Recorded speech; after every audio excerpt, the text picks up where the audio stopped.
And now, it's time for the Ford Advantage, presented by Maritime Ford, home of the 1% rule. Maritime Ford, Lincoln Mercury, it's time for Maritime. Good morning, everyone. I trust your Thanksgivings were blessed, and I hope everyone got where they needed to be safely. This is Steve from Maritime Ford, and for those of you that follow the show, I'm sure you all know what I'll be talking about today. For the past several shows, we've been discussing the hardware that Ford's been stockpiling because of all the awards we've been winning. We had Popular Mechanics awarding us their Breakthrough Award for our new EcoBoost engine lineup that combines turbocharging and direct fuel injection to give you the power of a V8 with the fuel economy of a V6. Then we had the Insurance Institute for Highway Safety acknowledging us by giving Ford the most 2009 top safety picks of any manufacturer. We won an unprecedented 3 out of the 10 2010 Automotive Excellence Awards, also handed out by Popular Mechanics. And of course, if you check out the latest consumer reports, you'll see how the Ford Fusion's quality, quote, tops Honda Accord and Toyota Camry. Well, all of this has led up to the one award that just 3 years ago you would have laughed at the notion of Ford winning it. I'm referring to Motor Trend's Car of the Year award. This is the big one, folks. This is the trophy you see advertised nonstop every year, usually by one of the imports. In 3 of the last 4 years, you had a Nissan, a Honda, and a Toyota win it. So if you haven't figured it out yet, it was the Ford Fusion that won Car of the Year. And you might remember that the Ford F-150 was Motor Trend's Truck of the Year this year, too.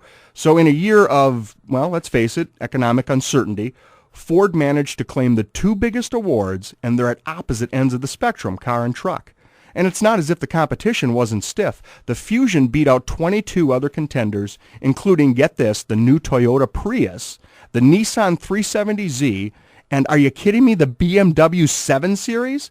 The Fusion was already the best-selling car from any U.S. automaker, so I can only imagine what it'll be like now that we've won such a prestigious award.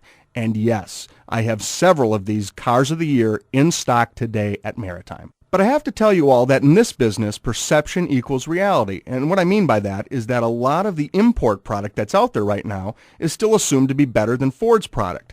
These brands are living off their past successes rather than earning the right today to be considered the best.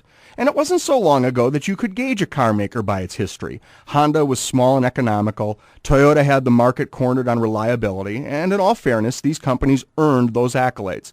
But frankly, those companies have done very little recently to warrant the good reputations that they had a generation ago. And as Americans, we tend to take what our parents tell us and we kind of etch it into stone. That's why you still see GM families and Honda families. I still hear this on a regular basis. Well, I'd love to try the new Fords out, but boy, my father would disown me. What I propose is that we hit the reset button on all of these misconceptions and start from scratch.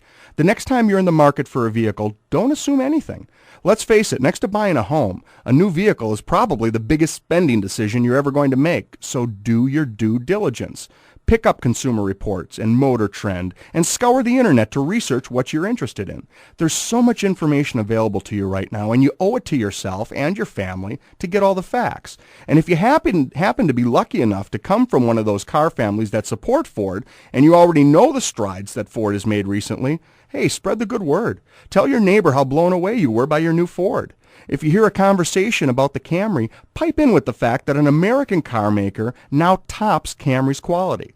The bottom line is that every one of us deserve to be informed so that we can make an intelligent decision regarding our hard-earned money.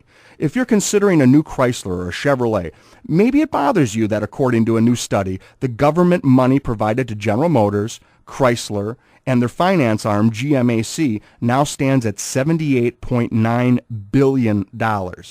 Or maybe it doesn't bother you, but you should at least be aware of the reality to make your best decision.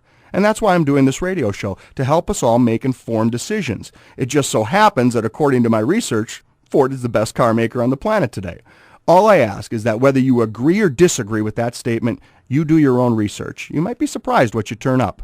Thanks for your time. You have a great day. You've been listening to the Ford Advantage, presented by Maritime Ford, home of the 1% rule. Don't forget to tune in again next Monday morning at 11:15 for another edition of the Ford Advantage with Steve. It's time for Maritime. Maritime Ford, Lincoln Mercury. It's time for Maritime. It's time to come and see the Maritime difference. To put the fun back in the buying experience. Well, you got a friend in